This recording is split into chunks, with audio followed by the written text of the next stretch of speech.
Hello, my name is Monica Kretschmer, and I'm the founder and CEO of the Universal Women's Network, Woman of Inspiration Awards, and this is the Woman of Inspiration podcast, where we speak with women who lead, inspire, and motivate.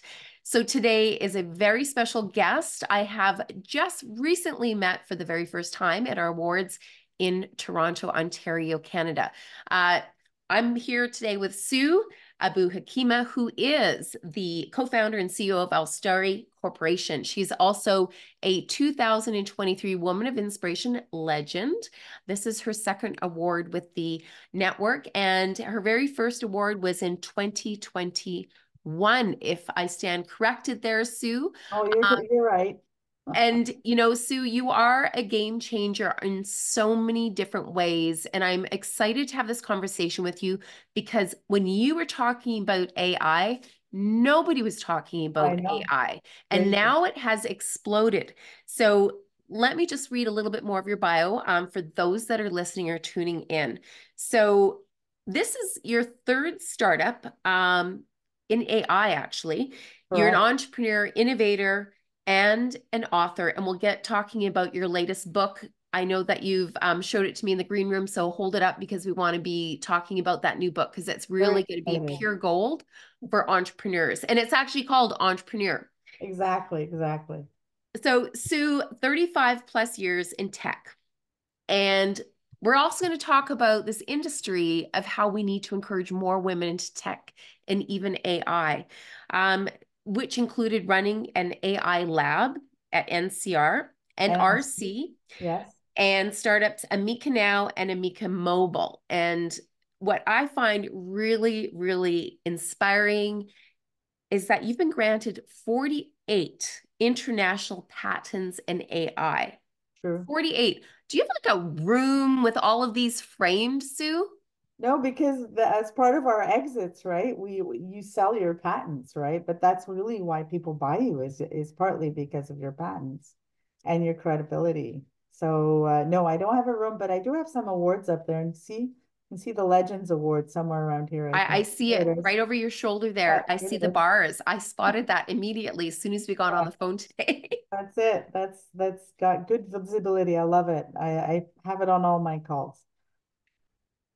I've also like to draw a little attention to published over 100 papers in AI, Correct. given thousands of invited speeches on entrepreneurship, AI, and tech.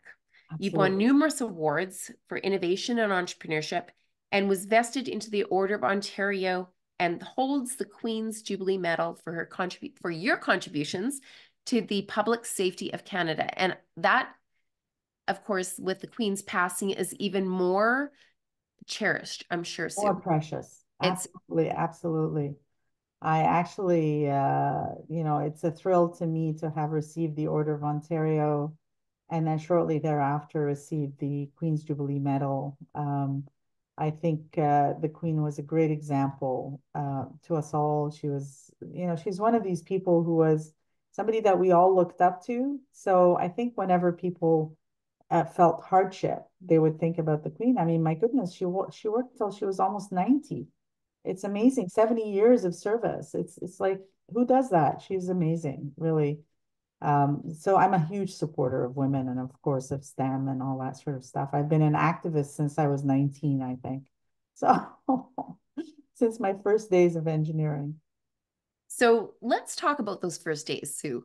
Sure. I love to start there because there are listeners, there are women with young women that they're raising Yes. that are looking for inspiration of role models. And I can tell you that we have the ability to showcase role models like yourself now and share that wealth of information. So as a 12-year-old, Sue, do you remember what your dreams and ambitions were growing up as a young woman? So it was really a wonderful question, Monica. I think it's an incredible question to ask me at this stage of my life. Certainly, I grew up with parents that were very much focused on education. My mother was an archaeologist, and if you can believe it, she got her PhD in London University in England. And I mentioned this in the book in 1954, right? So can you possibly imagine things in 1954 for her as a doctor or as a PhD student? and my dad was a historian. So I think when I was 12, I probably wasn't thinking an awful lot about careers yet. I knew that I would probably be successful someday. We were very much, I'd say our parents were our mentors and they sort of channeled us a bit. My mother was one of these typical Middle Eastern mothers who wanted all of her children, she had six, to become medical doctors, let alone PhDs, medical doctors, which she was very, very specific. She did end up with three doctors, so which is pretty cool. And then I'm really, really quite excited and stoked. My daughter just got her doctorate in biotech. So again, in healthcare and AI. So I think what it is probably the same inspiration that maybe our kids get from us that I had from my parents. So maybe when I was 12, I was playing and I was having a great time. Actually, I think that was our first year in Canada from the Middle East. And I probably saw the first piles of snow in Montreal for the first time. I did come here speaking English, French, and Arabic, and I was very excited about being in Canada. I loved it. And of course, I loved hockey. I still love hockey.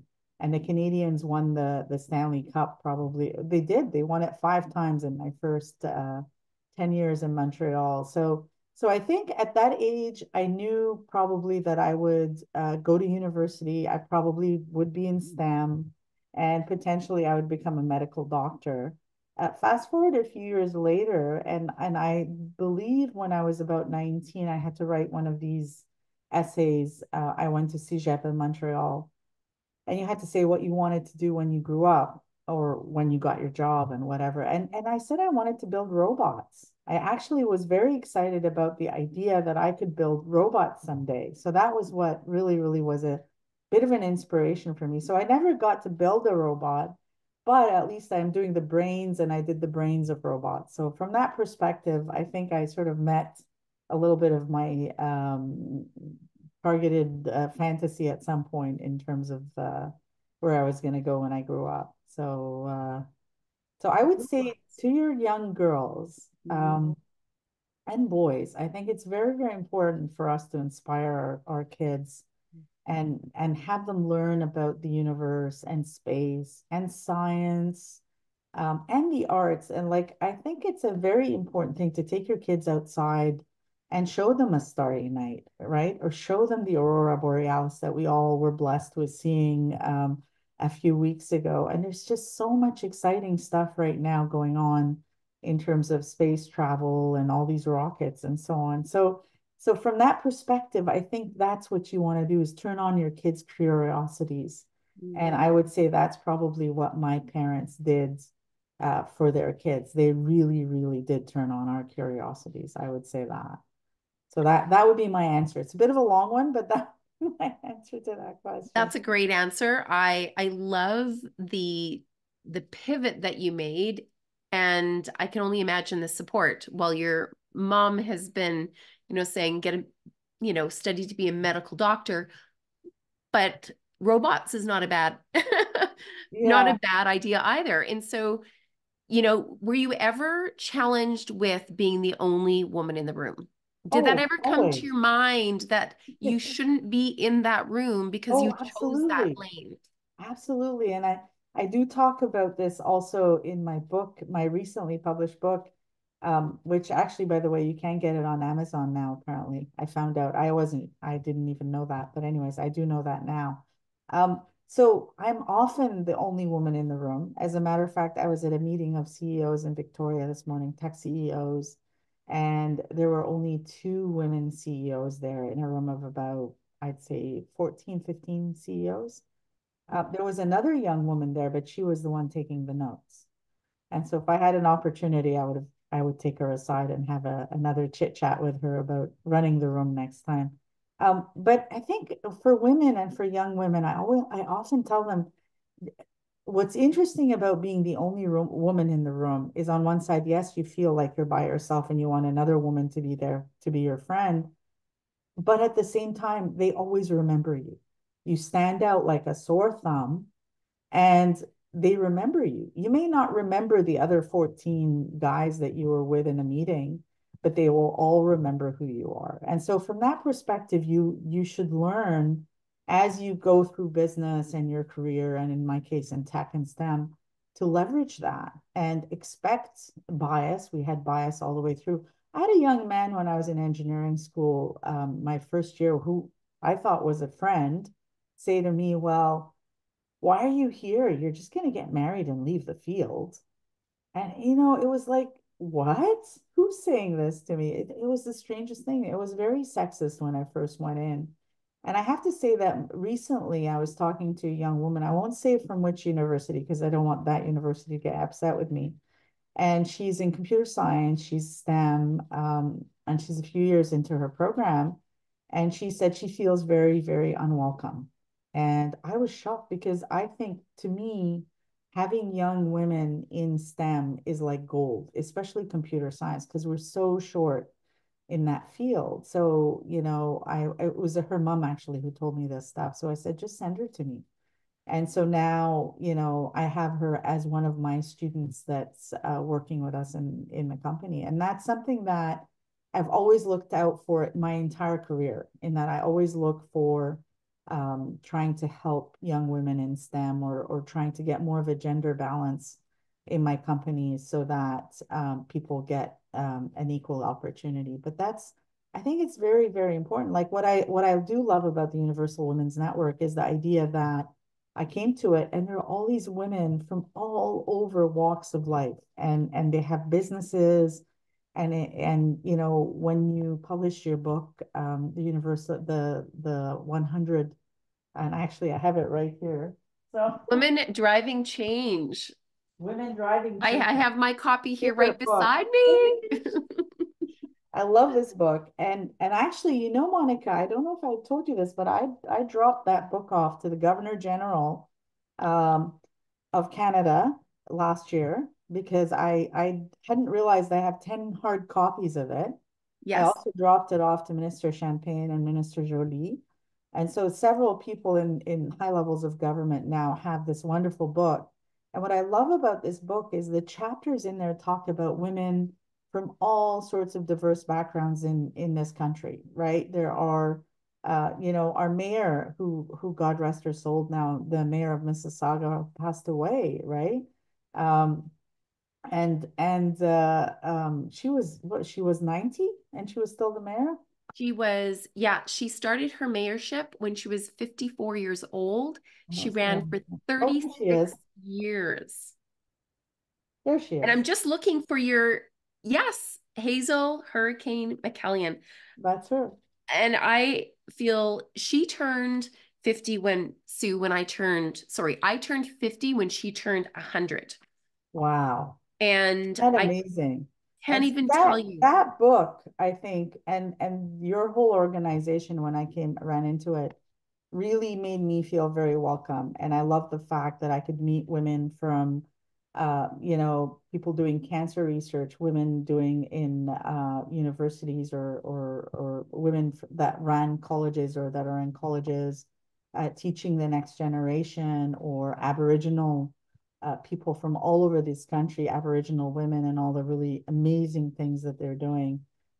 So that brought me to this different community. Up to that point, I was more on the tech side, and I wasn't perhaps as aware as I should have been at the time. But given that it was 2021 and it was sort of the pandemic, I think we all had more time to settle down and think, and look at other things and look at other people. So I think it's a very exciting thing for us to be able to raise women on our shoulders and Mm. to help. Like, for me, the way I look at it now is I've had two successful exits in AI. And yeah, I got into AI in 1985, if you can believe it. So 1985, people. So that's like, I don't know, 35, 40 years ago, or whatever it is now. And I have a master's in explanation, which seems to be the biggest problem. So if you look at generative AI today, what's the thing that it can't do? It can't explain anything. So that's part of it. It's giving us these random answers, and we're trying to figure out what is it doing. And I don't like the fact that people talk about hallucination with AI, because that you're just letting it off the hook. It's just wrong. It's giving you the incorrect answers. It's not hallucinating. It's Mm. just incorrect. Mhm. let's call a spade, you know, and then my doctorate was in diagnosis of aircraft engines. So I'm a bit of a rocket scientist at that too. But yeah, so the AI companies were kind of cool when I started second guessing what my president, Arthur Carty, who's an amazing president at NRC, was doing. And I had my brother in Silicon Valley who knew I was doing AI. And he kept on saying to me, Sue, start a company, start a company. And it was like, I remember when I was pregnant with my son in 1990, he was saying, you should start a company. People would go crazy for what you're doing in AI right now.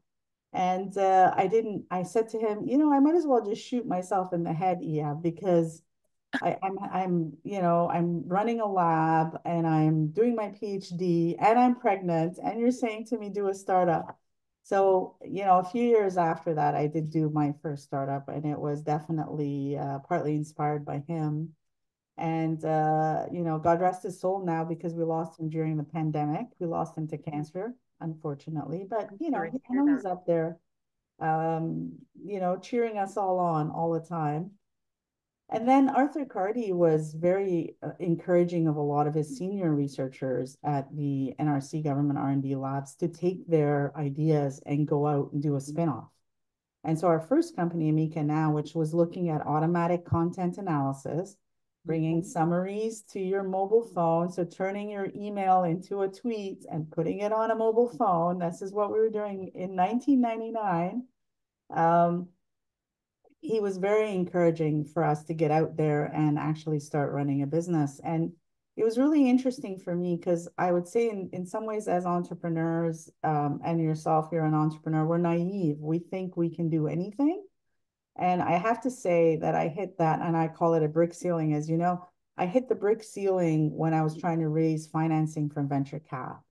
And I have to say that I banged my head against that many, many times for quite a while before the first exit. But the thing that I learned subsequent in the second company, in the second startup, only 4%, so only like 96% of companies build their businesses by getting customers and bootstrapping and becoming successful in that way rather than starting off with venture cap. And so that's one thing I didn't know. Now, the other statistic that's still frightening today is that, you know, we're still talking about 0.01% or maybe we're actually at a half 0.05% now or something like that in terms of women getting venture capital, which to me is a crime. Like we're being offered a lot of debt financing, but no equity.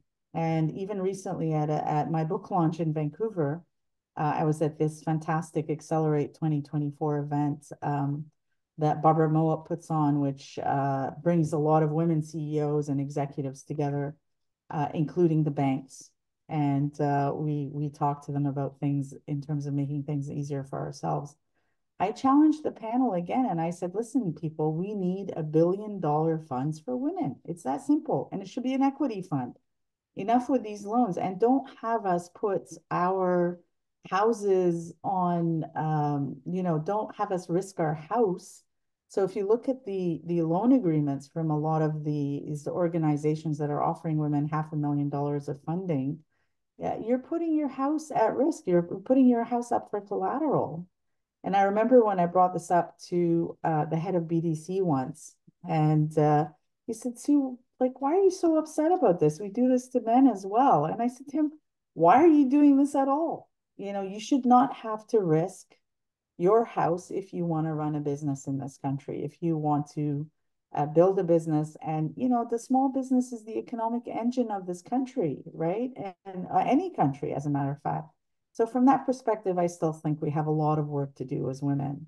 But it was very exciting to come up with this AI company that was doing automatic analysis of content. But I have to tell you, we had to survive two market hurricanes. One of them was 9/11. And well, first there was the dot-com crash, which was in 2000. So every overnight, all these markets disappeared. Our $90 million or $1 billion market at the time, mobile market disappeared overnight. So the mobile market disappeared.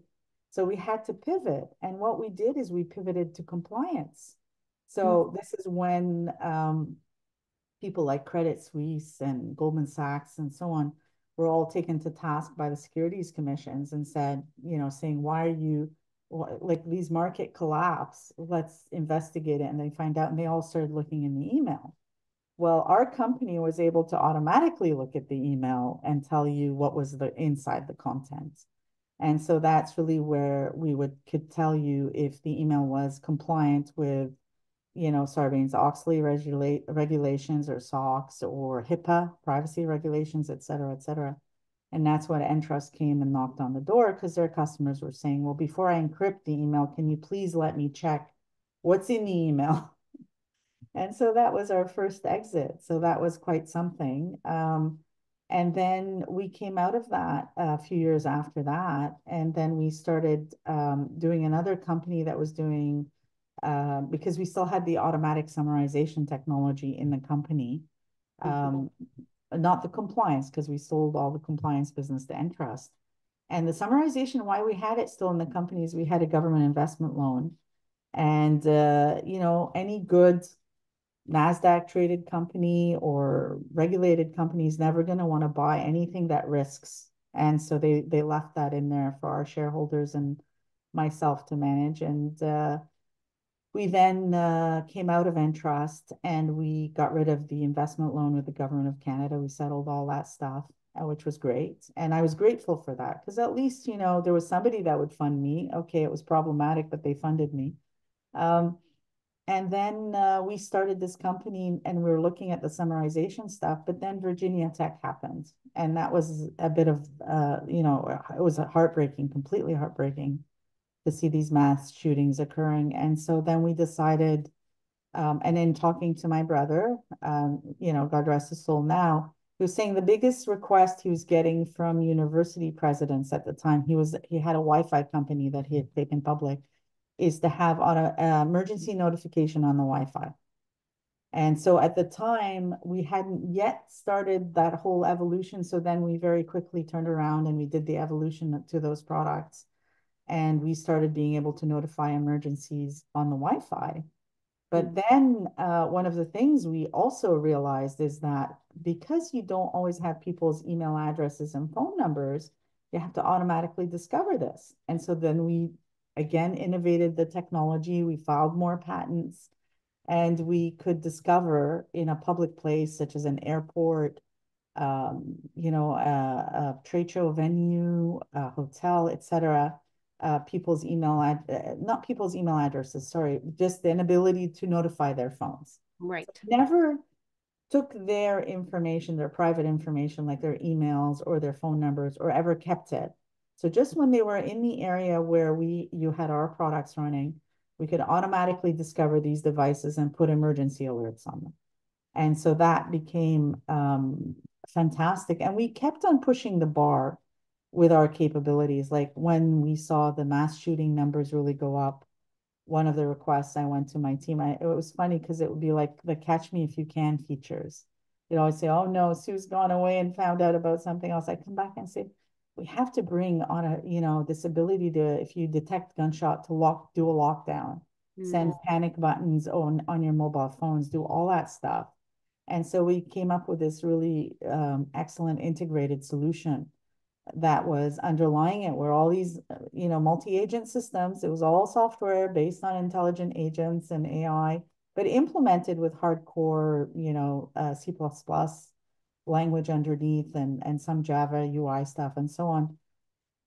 Although my software team would probably, I'm sure there's other really cool stuff in there that I'm forgetting. But so let me ask you something, because I think it's phenomenal, where you started to what you're doing. And how did you, so do you code yourself? Like what, yeah, for somebody listening going, how would I get involved if I was a woman? I want to choose that career path in AI. Where would I start right now? What advice would you give them of the career path that they should take? it's a fantastic question. So the advice that I would give today would be very different than the advice that I would have given myself 20 years ago or whatever, 30 years ago. So yes, I do code. Yes, I had my software programs in my graduate degrees, doing explanations and diagnosis and so on. And at the time, and this is dating myself, there were a couple of AI languages, Lisp and Prolog, which I don't think they're used very much, if at all, anymore. These days, it's more like Python and other languages that people are using. But you should be able to, like, my best advice to somebody who's interested in AI today is, despite all the flack that ChatGPT gets, it's still a good platform to go. And there's a lot of open source AI programs right now out there. Is go out there, get on the open source, go to GitHub and download. It could be like a neural network or whatever it is that you want to learn about, and play with it, experiment, start trying out things. And don't be nervous about getting a ChatGPT account. Get a ChatGPT account and try different things. If you can believe it, Monica, there's over 180 million people a day on ChatGPT, right? And so from that perspective, let me give you some other things that are interesting. Our brain has something like 84 billion neurons in it. So your brain has 84 billion, mine does too. If you look at ChatGPT, the number of words, I don't know what the number of words is today. I didn't look it up today, but maybe it's in the order of a couple of 100 billion now. So really, that's the two of our brains, right? Those are the neural networks and the semantic connections. There's probably more than that in terms of other things that it may have, but people shouldn't be as worried about AI as I'm seeing in the world. And I am giving regular speeches almost every couple of weeks on AI and security and safety, trying to sort of, first of all, demystify to people, where does generative AI? Generative AI is not all of AI. Machine learning is not all of AI. AI is made up of a whole bunch of different things like explanation, machine learning, natural language processing, agents or intelligent agent software, et cetera, et cetera. There's a whole bunch of, there's a good 10 to 12 disciplines in there, knowledge representation, reasoning, that make up AI, right? And then on top of that, you have the robots, right? Remember the robots that I wanted to build? We've got really good progress in robots now. And, ChatGPT or OpenAI got a lot of criticism about not doing things that a 3-year-old can do. So now they've partnered up with robot companies to show that they can do some of the things that 3-year-olds can do. And so we're seeing tremendous progress. And I think what people have to think about with respect to this stuff is, you want to learn about AI, get involved with it, start experimenting. The guy who hired me at Bell Northern Research to work in AI and telecoms said to me, well, you're going to have to go do your master's degree, go take a course in AI. I would still advise you can take a course in AI. There's a lot of courses, there's YouTube videos, it's a very different world today than it was 35 years ago in terms of what you could find out about AI. It definitely is a good idea if you have any interest in software and coding and programming and so on, to learn to get a good backing in AI and get a little bit of a good background in it. But you're going to be applying AI in everything, and it's already happening. We're already seeing it with, for example, Microsoft has introduced Copilot into all their programs. Siri is going to have ChatGPT built into your iPhone, or Apple is with Siri, and so on. And this is going to continue. So it's being layered into everything that we do anyway. And so we shouldn't be afraid of it. But I think at the same time, we want to be aware of it, especially for kids and with our children. Right. We want to be very aware of what our kids are doing online. We don't want the same bad lessons from social media to take over our lives with our children, and mental health with our mental health. So from that perspective, we have to be aware and engaged with this stuff. And educators are having to figure out human nature is that if the students can find out the answer by cheating, they're going to cheat. And so educators are now having to use programs to try and figure it out. I was speaking to an educator recently, and I suggested to her, I said, listen, One of the things that you could do, which is a quick, easy, is to feed the answer or the results that somebody just gave you, whether it was a project or an assignment or something like that, back into Chat GPT and check if it's Chat GPT generated in the first place, right? Right. And so that's the kind of, they're going to have to do tools so that they can try and then level up. So if people are using Chat GPT to learn and to I don't know, fake their answers, let's say, then I think our educators are going to have to also use Chat GPT and level up so that they can increase the learning potential with Chat GPT in the world. Think of it as in a world without computers, right? The Mm. learning was very different than if we just had books and paper and pens. Same thing is applying here. The world without the internet was very different in terms of learning than it is with the internet. So it's the same thing here too. And that would be my thing. And these doomsday people that think AI is going to end us all and all that, I don't think so. I think if we continue to trust, well, all right, let's not go there. But I think countries all over the world are passing AI regulations already. Canada is passing C27, and recently at the AAAI conference, I mentioned to them that in Canada, it will become a criminal offense if you build a product, like, for example, an emergency communications product like what we had, and if anybody dies because of it, and the CEO will go to jail. This is the kind of regulation that we're passing with C27. And if you build a biased product, so if you build a product that is anti-woman or anti-LGBTQ plus, then you can also go to jail because it'll violate human rights. So that's the approach that Canada has taken. The United States is also putting safeguards in place in terms of they're deploying their red teams to go and check all the AI stuff. And they haven't used red teams since World War II, that approach. So that's how seriously I think everybody's taking it. The EU also has passed all sorts of regulations. So I think, there's opportunity for young people today to get into the AI safety and security world, which is where I play. There's also the opportunity for young people today or people that want to get into the field to get into the coding side of it or the software side of it. The app world is huge, so that's another area that people can get into as well. But certainly, I think one of the things that very, very, very well-known people like Noam Chomsky and others in AI that are like the forefathers of AI, the AI that I know, that I came through with, are telling you that generative AI is a piece of AI. It's not the be all end all AI, and people shouldn't be looking at it as, oh, this is all that AI is. It's a lot more than that. Mm. And I think if people were to sort of look a little bit deeper, they would see that as well.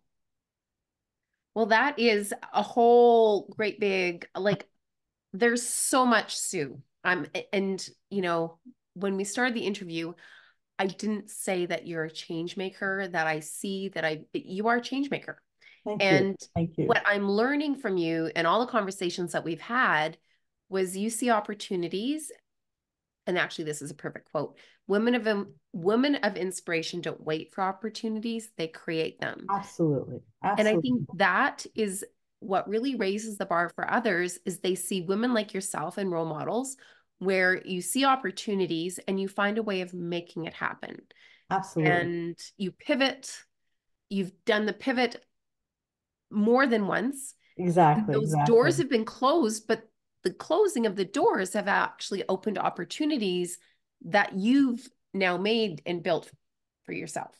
Absolutely. And I think the key to my success in my two startups and now this third one has very much been continuous innovation. And that always you want to think ahead Yeah. and think of the catch me if you can stuff, right? Because it's really cool. It's really cool to think that far ahead. And I didn't know that I was thinking 40 years ahead or 35 years ahead, but hey, it's okay. We were there first. And now there's a whole bunch of other people trying to get in. So it's very exciting.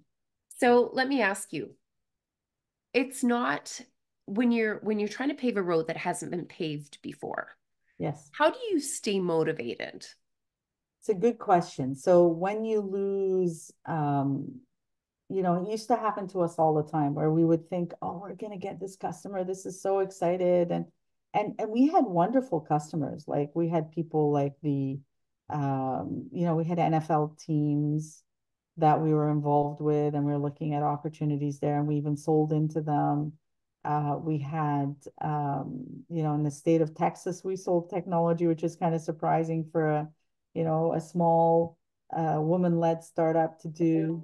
But I think once in a while we would lose a deal and it would be heartbreaking. Or once in a while, if we were going to partner with somebody and we thought it's a sure thing, and then it goes south and we didn't get to partner, and it would be a little bit heartbreaking. But one of the things that I always did was I surrounded myself with not just my team, which by the way was full of supporters because I'm in tech and there's not a hell of a lot of women, um, but also a board of directors and a board of advisors. And the board of directors and advisors, I think, very often were the ones that you would reach out to on a Friday night at 10 o'clock at night when you knew you lost the deal and you're so disappointed.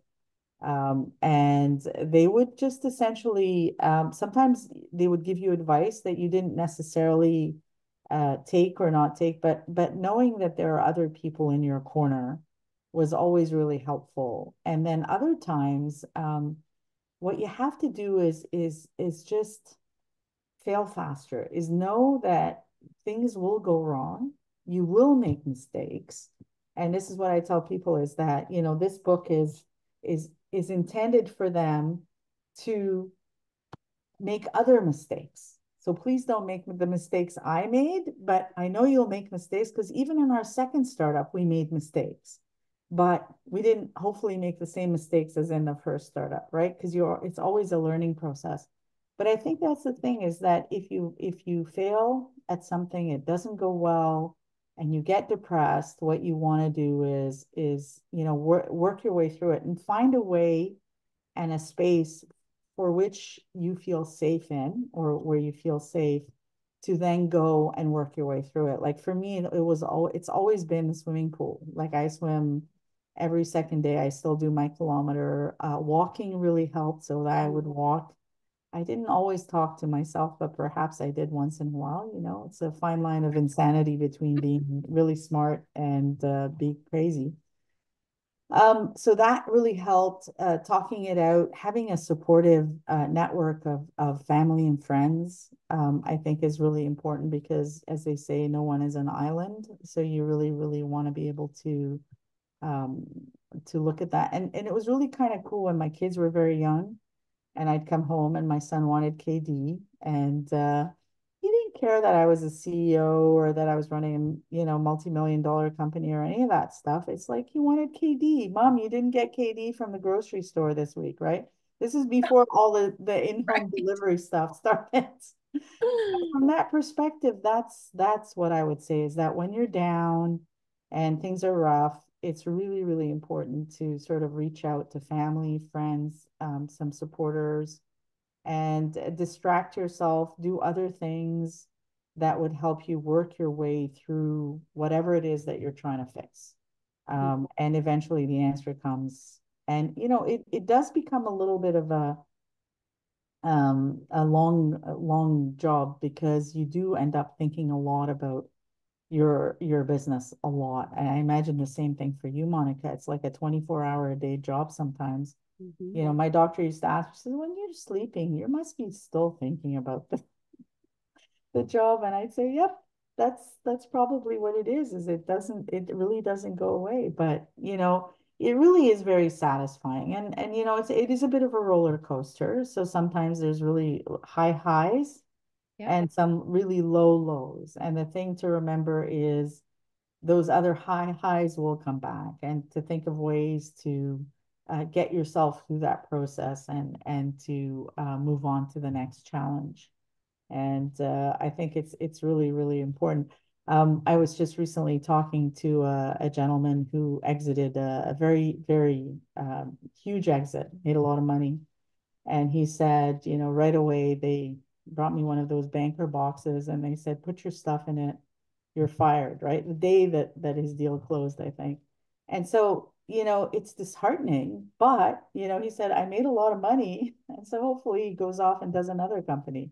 But that's the thing that in startups and in business and so on. But we are at an incredible time in history. I mean, we're going to go explore all these planets. We're going to do all these really cool things. And so, young people will have all sorts of opportunities as they come up. And it's an exciting time, I think, in the world.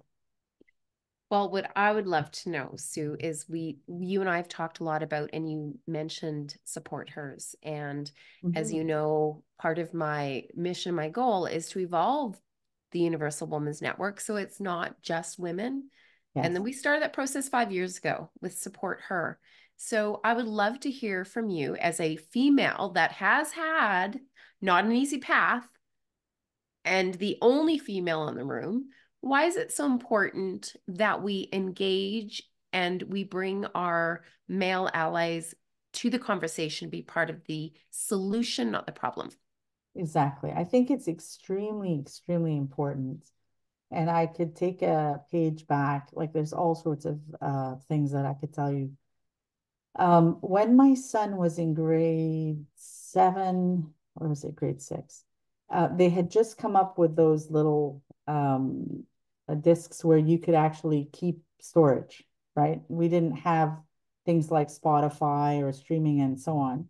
And so his teacher confiscated his device, and then he called me up, his teacher, and he said, "Do you know your son is listening to rap?"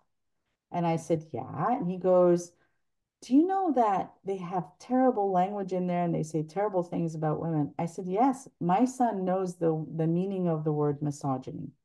I said, "I sit down with my son and we look at these videos together and I tell him, Tay, these are not real. These are not real. This is like a pile of bull crap, etc. They don't treat women well, and so on and so forth." So that's just to tell you that all the way from childhood, I think it's extremely important for us to start developing these support hers. And so he's now one of the most advanced, I call them advanced human beings in terms of the support hers, that he's very, very huge in terms of support. And even my daughter was very aware of this stuff. So I think we need to start in childhood and teach these people something like this. But then at the same time, as you're going through your journey, as I've been, like I went through McGill electrical engineering.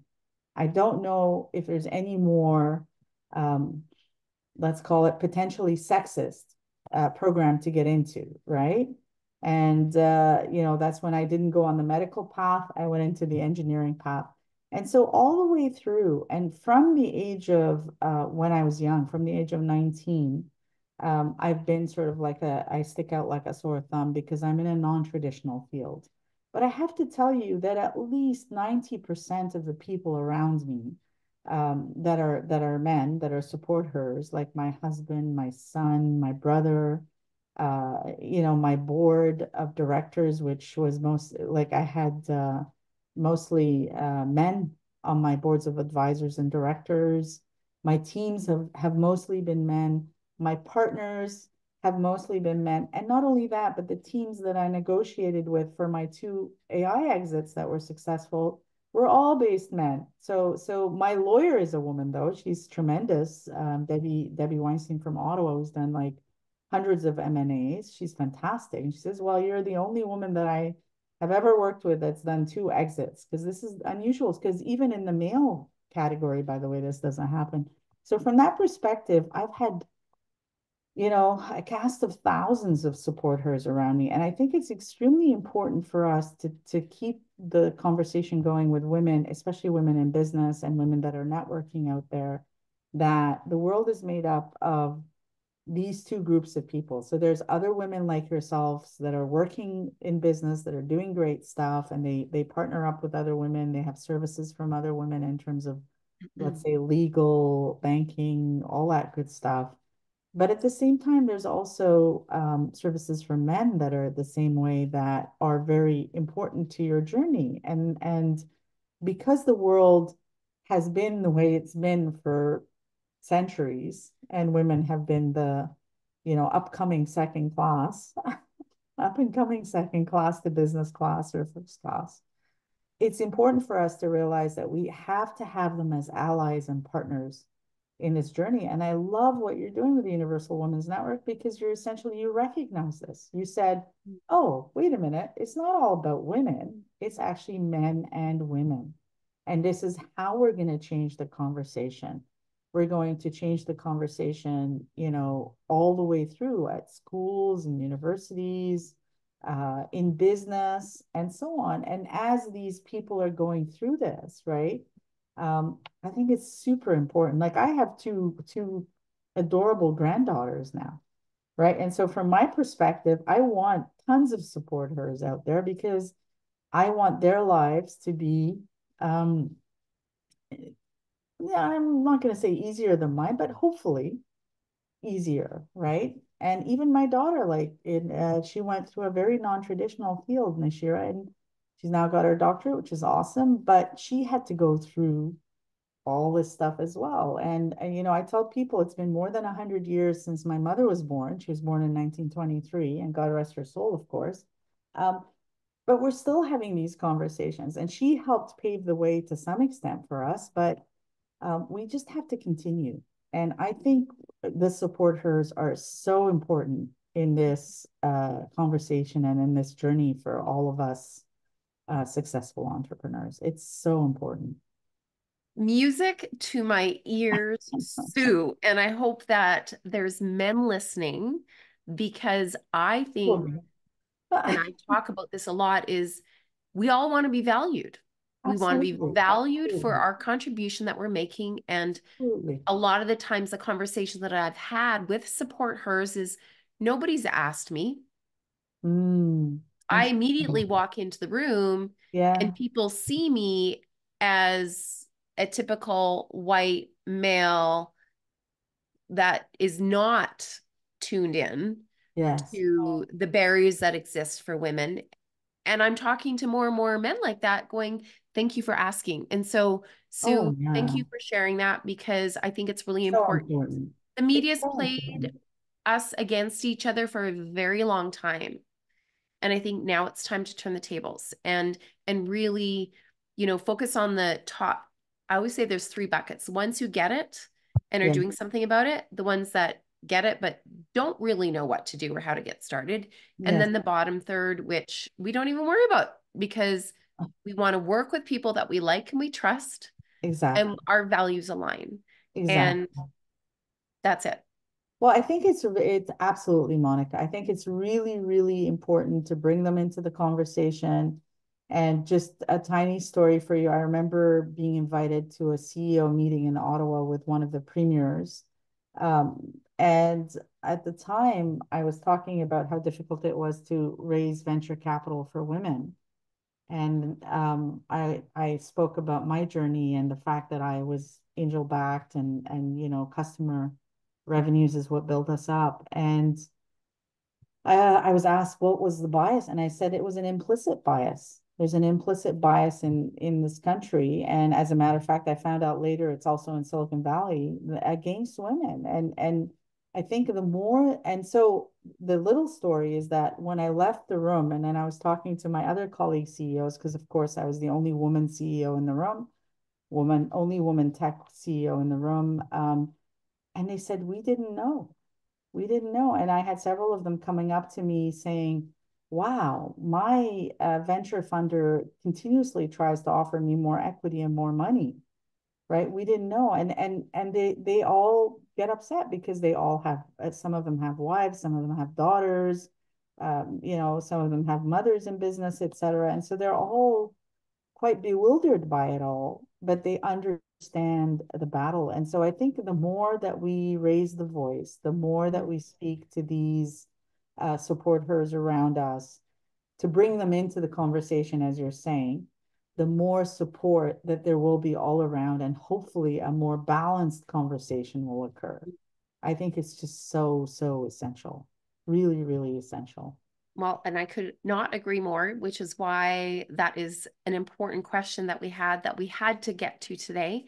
Exactly. And you've shared a wealth of your experience and your career path and your journey. And I And I really am thankful that we actually have this time in a conversation, because when I was growing up, we didn't have those conversations. We didn't see women as visibly as we see women now, doing some incredible things. And, the wisdom that you're sharing openly and freely will help somebody kind of get through that hump in the road, or be willing to step out of their comfort zone just to try something different.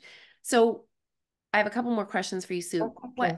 What is your definition of success? I mean, you've really, truly, you know, two going on three, you're not stopping anytime soon. But what is your definition of success? So the way I look at it is I've definitely been very blessed with a lot of success in my life. Like, the number one thing I always put in front are definitely my kids. So I was lucky enough, touch wood, to be able to have these two kids. And I worked hard with my husband on that, my partner on that, to make sure they're good kids and contributing to society. And now they're STEM kids, which I'm absolutely thrilled with. Um, I did my PhD and my master's in AI before people even thought about AI, just because I knew that I would be a little gray-haired old lady doing AI. And trust me, underneath this, there's a lot of gray hair. But I think, the startups were really, really interesting, and they were very challenging, and they were mentally very challenging. And I think that one of the things that sort of helped me stay ahead of the pack with that and come up with ideas that even in Silicon Valley they weren't working on, is the fact that I'm an innovator. As one of my Microsoft angel investors in the first company said, this is when they talked in MIPS. Now they talk in other languages because there's a lot more bytes out there. He said, I invest in people with a lot of MIPS, entrepreneurs with millions of instructions per second going all the time. And I said, well, yeah. So that kind of thing. It's interesting. So you're always thinking.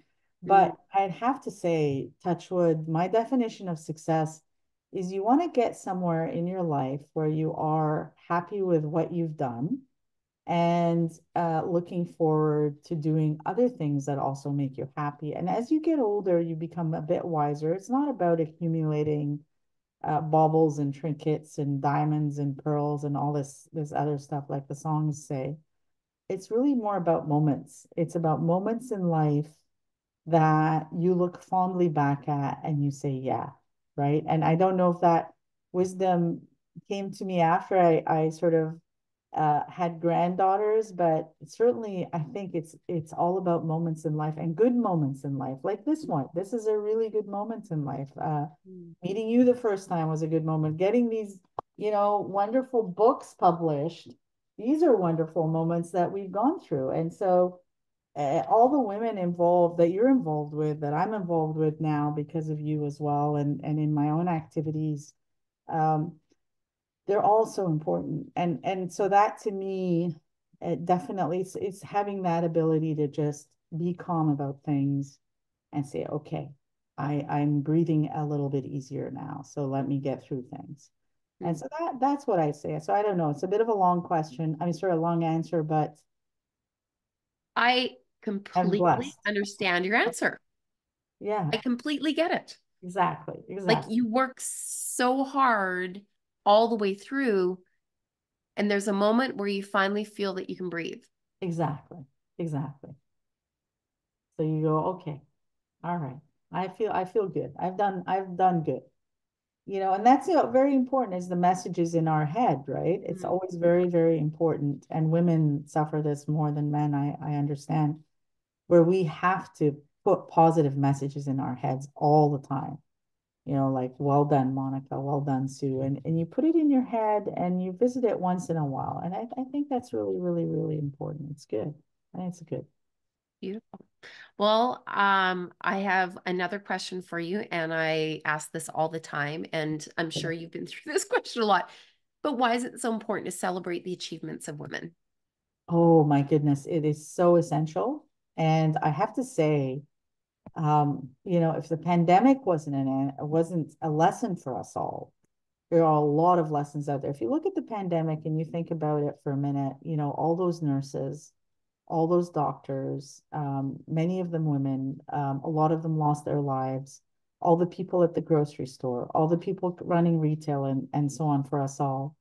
Yeah. So many women, the caregivers, the caretakers, and so on, they're all women. And I think it's really important for women to be celebrated and because a lot of times they don't even get a thank you. And so it's very, very, very important to take a minute and say, I see you, I celebrate you, I applaud you. You've done great work, right? Because I just think that's just so essential. And it's a lesson that we should take from sports teams as well, because very often in sports teams and they win games and then people all get upset at the next game because they lost the game, but they never enjoyed the first game, right? And so I think with women, what we have to do Is stop and is assess, look back how far we've come. exactly and say, wow, that's amazing, right? And look at our achievements and our successes. And many decades from now, like 100 years from now, people will be looking at information about us and say, wow, she was really cool, like we do now. And the women that we put finally on the dollar bill or finally we applaud, right? From that Mm, perspective, and we look at their achievements. And I think it's so important for us to celebrate women and to thank them. mm, Honestly, like thank you, Monica, and thank you, women, for doing all that you do, because very often they don't get thanked. mm. It's so important. Well, I would like to thank you for an incredible interview. Thank you. And it was so great to have you on the Woman of Inspiration podcast, Sue. I Thank you, cannot Monica. wait until we get that next book out the door, Woman of Inspiration Changemakers, because there are so many incredible stories and they are almost, they're like, I visualize an onion and the layers of the onion are every single woman that I've spoken to. Like there's so many depths and layers that get richer and richer and richer. And so I cannot wait to really get that out the door and put it in the hands of the people that we don't know where it's going to reach, but it will get to leadership. Oh, it'll get to all the women in the world. I mean, that's the beauty of the world now. We're very connected, and you can get anything delivered anywhere. So from that perspective, I think many of the women benefit from the work that you do, which is great.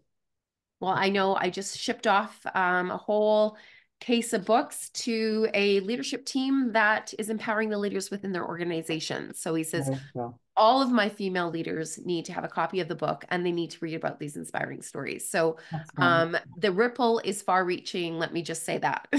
That's wonderful. And that's what we have to keep doing, right? It's important to keep doing these services, right? When we write these books and we capture the lessons, it's so important to just pass them on to the people that are coming or the people that are trying to do what we're trying to do, because it helps everyone and that puts the world into a better place. I think it's fantastic.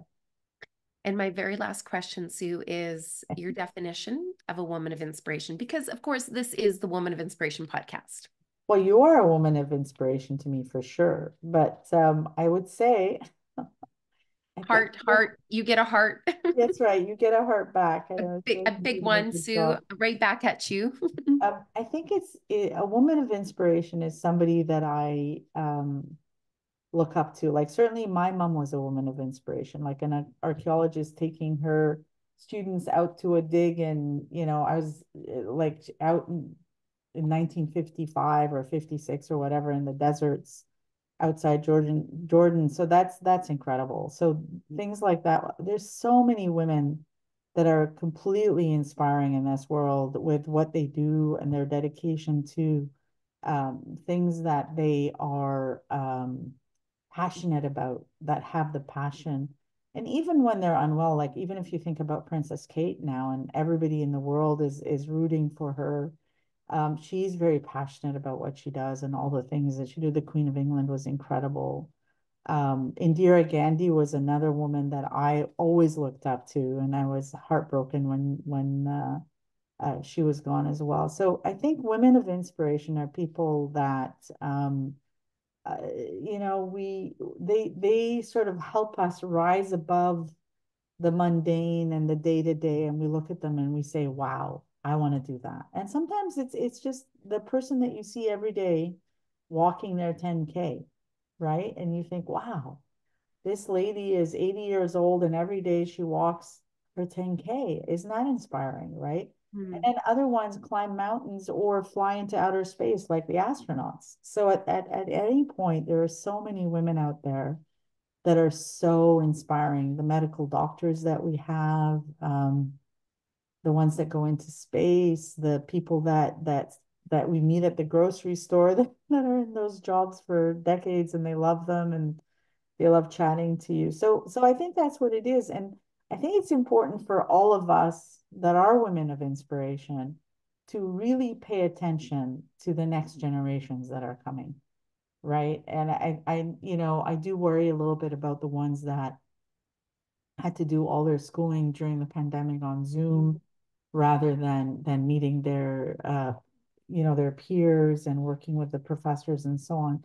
So I think slowly but surely some of those people, and our responsibility as women of inspiration to take on some of these mentoring roles and these supportive roles and helping where we can and working with the supporters to help wherever we can. I think it's incredibly important to do service because if the community has been so good to you and you've been so successful, this is what I talk about, in like Sue's rules at the end of the book, I talk about what the world told me and then what I believe, which is very different. And so it's like help your community, help yourself. I find that so important. And I think that there's so many inspiring women in this world that I've been inspired with over the decades of my life and my various successes and failures and achievements and so on. So I'm very grateful to so many people. It's just amazing, and I think women have to continue to be recognized and continue to inspire others in this way, and it's our responsibility as women of inspiration to do that. Drop the mic. That's a Okay. perfect way to end. And I just want to say thank you for your acknowledgement. Oh, thank you, I don't want Monica. to dismiss it at all because I truly do respect you as a woman of inspiration that has achieved so much, but you give so much. And so those words coming back to me, I just want to say again, thank you, Well, you because deserve it. it's You deeply deserve it. Like you've meaningful. done It's so much very meaningful. stuff. Oh my God, you should definitely. I don't dismiss a word, a morsel. It's absorbed. And Good, I good. also want to say that I really respect and I look at you as kind of a woman that, is changing the world. And Thank you, I'm Monica. grateful for the time that we've had. I Oh, me can't too. wait for the Too. adventures. Yes, it's gonna Um, be fun. Well, I tell you, like get started on that deck and then send me some stuff and we'll start doing stuff. we're still recording. Yeah. We're still Ah. recording. So there's going to be some stuff coming through, everybody that's listening. But Sue, how can we get a hold of you? Oh, People want to sure. get in Sure. contact with you.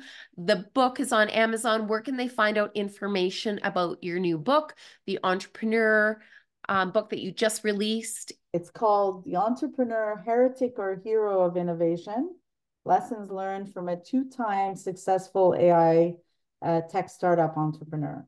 And the golden egg there, I had a really cool question come in from my sister-in-law. She says, it's a golden egg. Does that mean you're the golden goose? And I said, that's not really why we did that. We did that just because the entrepreneur is the one that is the golden egg, and they generate, I don't know, the chicken maybe or the goose, who knows? But you can buy the book on Amazon.com. You can also come to the events. There'll be some more book launch events. We've had one in Vancouver. We're having one in Invest Ottawa on June 19th. We'll probably have another one. We may have some in the US as well. So please stay posted. But yeah, your best bet is Amazon.com. You can get Or it. they can contact you on LinkedIn. Oh, absolutely. Contact me on LinkedIn because I do respond to my messages. I honestly do.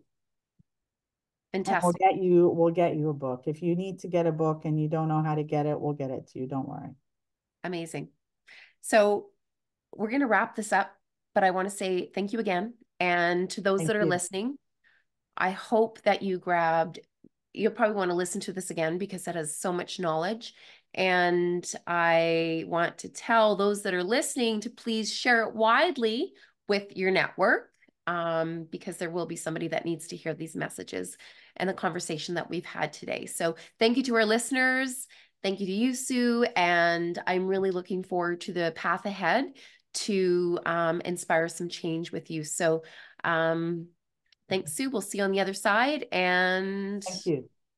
let's get those projects out the door and let's have some fun Absolutely. doing it. Absolutely. Take Thank you care. so much, Thank Sue. you. Take Bye-bye. care. Bye-bye. Bye. Bye-bye.